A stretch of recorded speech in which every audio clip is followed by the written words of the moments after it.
I want to invite to the stage our head of Mobile for Development, Max Cuvellier Giacomelli, and Jakob Granit, Director General of Sida, the Swedish International Development Cooperation Agency.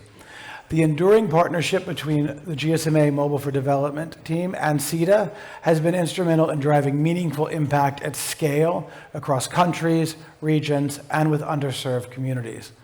Together, we've expanded digital inclusion and fostered innovative technological solutions to some of the most pressing and challenging development issues. Director General Max, I hand the stage to you. Thank you very much, John, and good morning, everyone. Thanks, Jacob, for joining us here. We're going to dive straight in.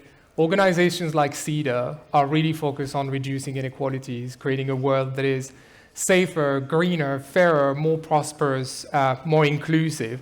How do you see the role of digital technologies in this space? Thank you, Max, for allowing us to speak in this wonderful opening session. So let me just tell you a little bit. Sida has been it's a development agency that's been around for 60 years now. And the objective is to improve living conditions for people living in poverty and under oppression. So the objective, the mission statement has been the same. But of course, considering geopolitical changes over time, it's also been changing.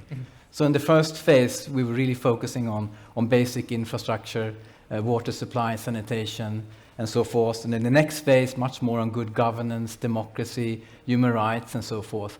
But now in the third phase, we are really looking at how can we work together at scale with the private sector in particular to really penetrate into these issues that we've been talking about now here.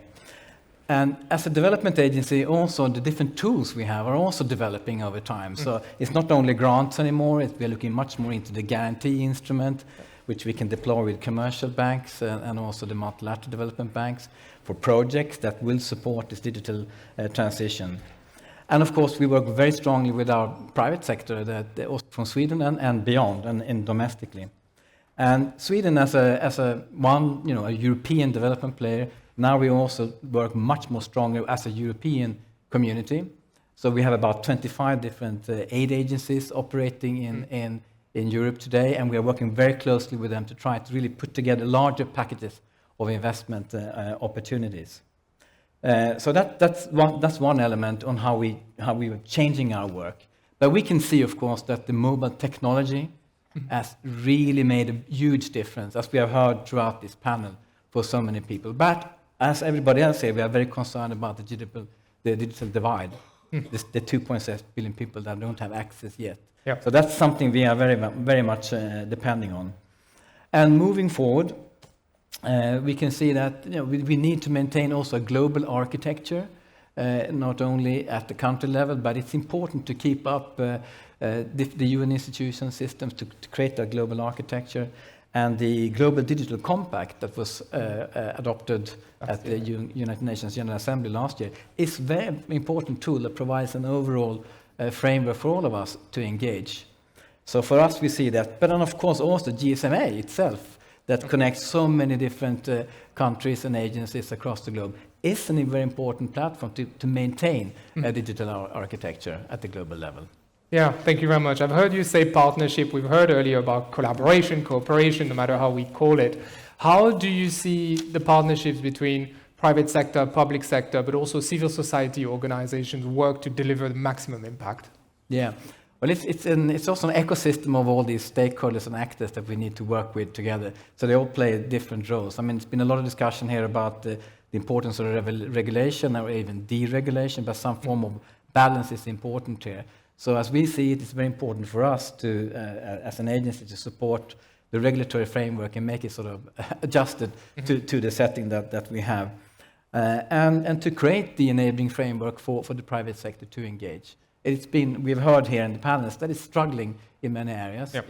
Struggling because of costs and business models, and that's also in advanced, more economies, but also in emerging economies. It's a total different landscape.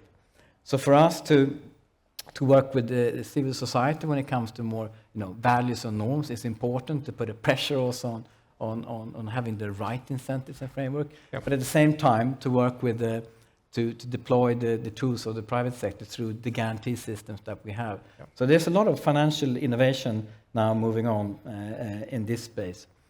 And at the more larger regulatory scale, we can support regulators across, for example, in Sub-Saharan Africa, we work with the IPRIS program, which is called working with all the regulators across Africa to create an enabling framework for them. On capacity building, which And is capacity. particularly important. As part of that, yeah. Your background before Sida is on like water and environmental management. And we've talked a little bit this morning about green and climate, but not so much. There'll be other sessions to talk about this. Where do you see digital technology and the private sector, mobile operators, play a role around climate action, responding to climate challenges and building better resilience? Yeah, well, such areas, of course, in emergency disaster risk management, which is very, very critical. Yep. And today we can deploy satellite technology through Copernicus, for example, and other tools, and then get them down to the users and to be able to utilize the 5G, 4G networks that are available. So very, very important at the sort of cyber level, but then, of course, also more at using sensor technologies. Out in the field, and where sensors can communicate in 3G to 4G and so forth, to create really good penetration of an understanding how climate is changing and adaptation is changing. So the huge scope for innovation in this space where the technology is wonderful. Yeah, and I like the first use case that comes to mind is like prevention and early warnings for all, where a lot of actors in this room are active in the GSMA and the private sector as well. One final question for you, looking at the audience, like senior mobile operator executives, as well as like ICT ministers, regulators, what would be your one message to them if you had to push one, just one? Yes, one. Yes, and I think the story we have heard, throughout the panel here has been the one on accessibility. Very, very important. So in that sense, to be able to provide the large-scale digital infrastructure, digital public infrastructure will be very, very critical, and we will look into how we can support in that space, but also at the same time to look at how do you increase accessibility for those that are unserved, the 2.6 billion in different geographies, which need a very, very specific, tools for that. So I think that's really one important message. And the second one, very similar to what the minister also have said from India, it's about security of these networks. So that will be very, very important to maintain security as we move forward. Yeah, inclusion, security, partnerships. Absolutely. Yeah, we love those words. Thank you very much. Thanks a lot for joining us. And I think I'm handing back to you, John. Thank you. Thank you. Thank you very much.